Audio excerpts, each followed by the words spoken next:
आप जानते हो कि गुस्सा मतलब एंगर एक कमाल का इमोशन होता है जिसका काम वैसे तो हमारी रक्षा करना ही होता है। क्योंकि जैसे ही हमें किसी परिस्थिति में गुस्सा आता है तो हमारी बॉडी लड़ने के लिए या किसी का विरोध करने के लिए पूरी तरह से तैयार हो जाती है। लेकिन अगर किसी के सामने लड़ने और विरोध करने के लिए कुछ भी नहीं है और फिर भी किसी को छोटी छोटी बातों पर गुस्सा आ रहा है तो यह एक ऐसी सिचुएशन होती है जिसमें कोई स्ट्रॉन्ग फोर्स हमारे अंदर पैदा तो होता है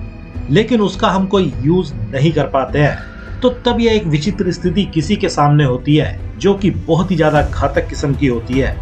जिसके बॉडी, माइंड और सोल पर बिल्कुल अलग अलग तरह के प्रभाव पड़ते हैं, जिसको समझना बहुत ही ज्यादा जरूरी है। जिसको अगर बॉडी के लेवल पर समझा जाए तो जब भी किसी के अंदर गुस्से की भावना या इमोशंस पैदा होते हैं तो ये इमोशंस शरीर को एक तरह की गर्मी और एनर्जी देते हैं, जिसको अगर बाहर निकाल दिया जाए तो ठीक, वरना यही गुस्से के इमोशंस शरीर के ब्लड प्रेशर को हाई करने का काम करते हैं, जिसकी वजह से ही किसी के सिर में तेज दर्द हो सकता है और उसका डाइजेशन सिस्टम पूरी तरह से गड़बड़ा सकता है, जिसकी वजह से किसी को बहुत सी तरह की स्किन प्रॉब्लम्स हो सकती है और इसी गुस्से के कारण ही किसी की नींद पूरी तरह से गायब हो सकती है। और अगर इसको माइंड के लेवल पर देखा जाए तो जैसे ही किसी को गुस्सा आता है और वह अपने गुस्से को अगर रिलीज भी नहीं कर पाता है और अपने अंदर ही अंदर किसी चीज के बारे में सोचता जाता है और गुस्से वाले इमोशंस को लगातार पैदा करता जाता है, तो फिर यही गुस्सा इंसान की सारी सोचने समझने की क्षमता को खत्म करना शुरू कर देता है और इंसान के अंदर बस बदला लेने की ही भावना को बढ़ाता रहता है, जिसकी वजह से शरीर में अलग अलग तरह की प्रॉब्लम होनी शुरू हो जाती है। साथ ही माइंड की कार्य क्षमता भी पूरी तरह से घट जाती है। और अगर गुस्से को सोल के लेवल पर देखा जाए तो जब तक किसी इंसान के अंदर गुस्सा रहता है या जब तक कोई इंसान गुस्से के प्रभाव में रहता है तब तक उसका कनेक्शन अपनी सोल से कटा हुआ ही रहता है, क्योंकि गुस्सा पूरी तरह से किसी ऐसे विचार के वश में हो जाने पर आता है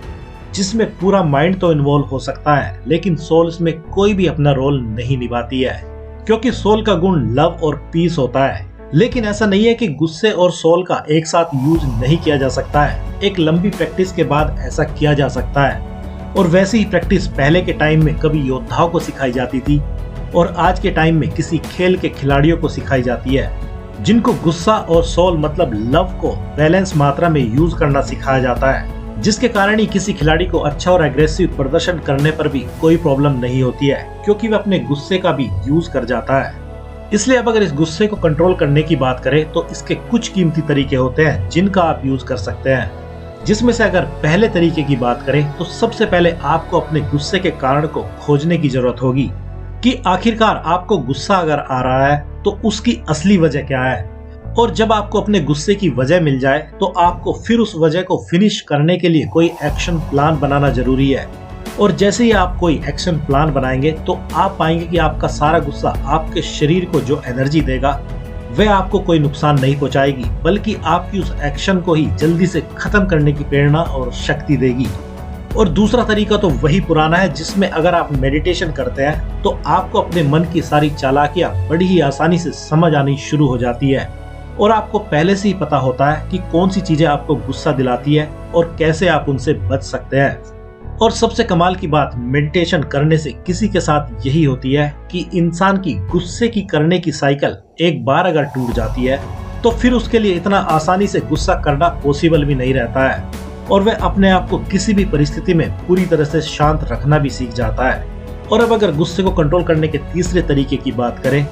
तो इसके लिए जो सबसे बेहतर है वह है एक्सरसाइज करना। आप किसी भी तरह की एक्सरसाइज को कर सकते हैं जिसके करने से जो भी तनाव आपकी बॉडी में होता है वह नेगेटिव इफेक्ट करने के बजाय पूरी तरह से मैनेज होकर बॉडी को बिल्ड करने का ही काम करता है और आप इस समय अपने गुस्से का भी सबसे बेहतर यूज कर जाते हैं।